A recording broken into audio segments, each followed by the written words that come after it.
All right, let's dive right into this explainer and really demystify the Pokemon trading card game. We're going to break down the rules into a super simple step-by-step guide so you can literally start battling today. Whether you've just been collecting the cards for years and finally want to actually see how the game works, or you're just looking for a really clear, structured breakdown of the mechanics, this explainer is going to equip you with absolutely everything you need to know. So before we even look at a single card, we really need to figure out what our actual goal is, right? Well, there are exactly 3 ways you can secure a victory in this game. First up, and definitely the most common, you win if you're the first player to take all of your prize cards. And don't worry, we'll talk about setting those up in just a second. Second, you can win by knocking out all of your opponent's active and benched Pokemon, basically leaving them with absolutely no fighters left in the arena. And third, you actually win if your opponent runs out of cards in their deck and can't draw at the start of their turn. Now, to pull off any of those win conditions, you are going to need a deck of exactly 60 cards. You can't play with 59, and you definitely can't play with 61. It has to be 60. And a really crucial rule for building this deck is that you can only have up to 4 copies of a card with the exact same name. Even if the artwork on the cards is completely different, the name is the only thing that actually counts. The one big exception to this 4-card limit: basic energy cards. You can pack as many of those as you need. Oh, and remember, you absolutely must have at least one basic Pokemon in your deck to actually start the game. Think of your deck as your personal arsenal. It's basically made up of 3 main types of cards. First, you have the Pokemon themselves. They're the ones doing the actual fighting. These come in basic forms, which you can just drop onto the table immediately, and Stage 1 and Stage 2 forms, which actually require evolution. Second, we've got energy cards. These can be basic or special, and they basically act as the fuel you need to power your Pokemon's attacks. And finally, we have trainer cards. These are your strategy. They include items for quick little effects, supporters for massive advantages, and stadiums that literally alter the battlefield for both players. Okay, so how do we actually build the arena? It's pretty straightforward. Just follow this quick 5-step checklist to set up your battlefield before anyone flips their cards face up. Step 1, you and your opponent shuffle your decks and flip a coin to decide who goes first. Step 2, you both draw a starting hand of exactly 7 cards. Step 3, you pick one basic Pokemon from your hand and place it face down right in front of you in your active spot. That's your main fighter. Step 4, you can place up to 5 more basic Pokemon face down behind it on your bench, kind of like your backup troops. And finally, Step 5, you take the top 6 cards of your deck and set them aside face down. These are those prize cards we mentioned earlier. But wait, what happens if you stumble on Step 3? Like, you draw your initial 7 cards and nothing. Not a single basic Pokemon. Honestly, don't panic. You just use the mulligan rule to try again. You simply show your hand to your opponent, just to prove you're not hiding any basic Pokemon. Shuffle those cards right back into your deck and draw 7 fresh ones. You just repeat that until you get a playable basic Pokemon. But there is a tiny catch here. For every mulligan you have to take, your opponent gets the option to draw 1 extra card, which gives them a pretty nice little advantage right out of the gate. Section 1. Taking your turn. Master the rhythm of the game. Okay, the very first thing you do the second your turn starts, you draw a card. You absolutely must do this. It is not optional. It's kind of both a lifeline, giving you new resources, and a ticking clock. Remember those win conditions we talked about? If your deck is totally empty and you can't draw a card at the start of your turn, you instantly lose the game. So, resource management is absolutely key here. Once you've drawn your card, you basically have this whole menu of actions you can take. And the really great part is, you can do most of these as many times as you want, in whatever order makes sense to you, though there are a few exceptions we'll get to.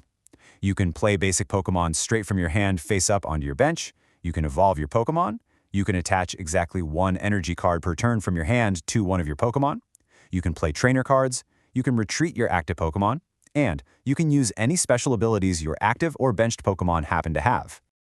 Now let's talk about how evolving works, because this is where things get really fun. To evolve, you literally just play a Stage 1 or Stage 2 card directly on top of its previous form. But timing is everything here. You cannot evolve on your very first turn of the game, you cannot evolve a Pokemon on the exact same turn you just played it onto the board, and you can't evolve a Pokemon that has already evolved that same turn.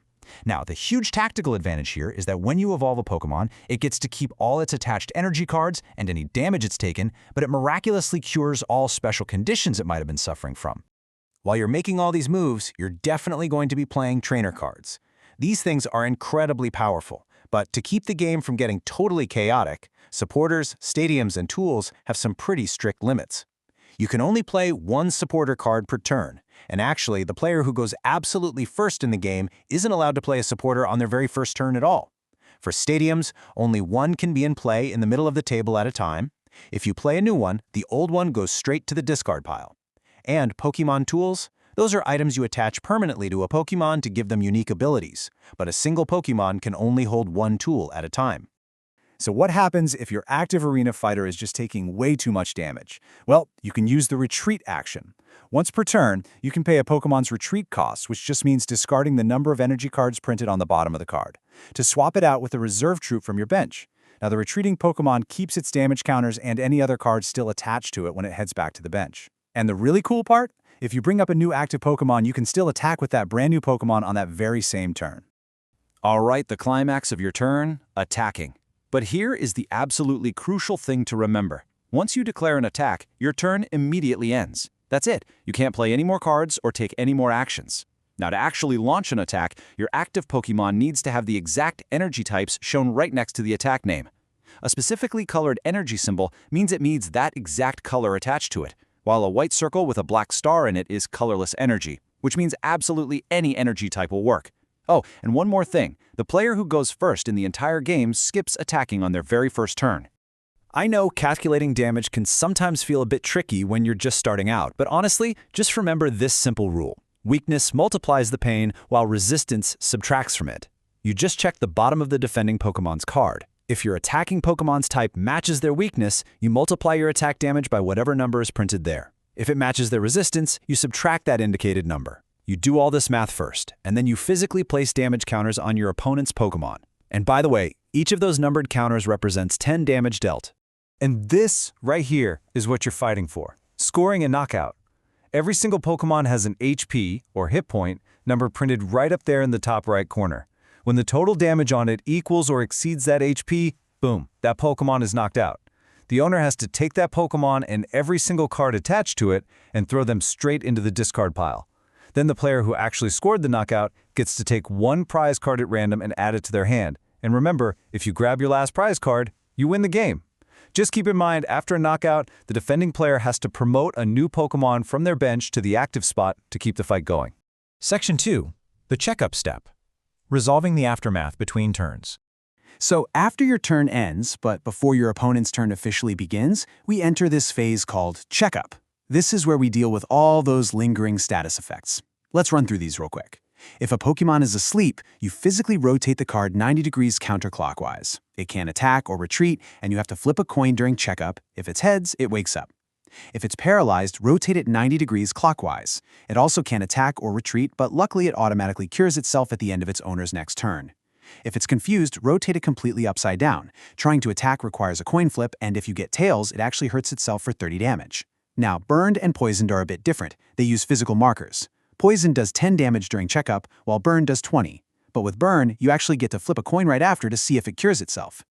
Now, it's super important to understand how these conditions actually stack up, because burned and poisoned just use little physical tokens or markers. They can totally coexist with a rotated card. That literally means your poor Pokémon could technically be poisoned, burned, and asleep all at the exact same time. Rough day, right? However, because asleep, confused, and paralyzed all require you to physically turn the card in different directions, a Pokémon can logically only have one of these rotational conditions at a time. The rule of thumb is simple. Whichever rotational effect happened most recently just replaces the old one. The newest condition always wins out. So, with all those fundamentals mastered, the arena is completely yours to command. You know exactly how to handle the rigorous setup, you've got the rhythm and flow of a turn down, you know how to calculate your way to a massive knockout, and you know how to survive the checkup step. Which really leaves only one question. Now that you know the rules, what kind of deck will you build to claim your prize cards and totally dominate the competition?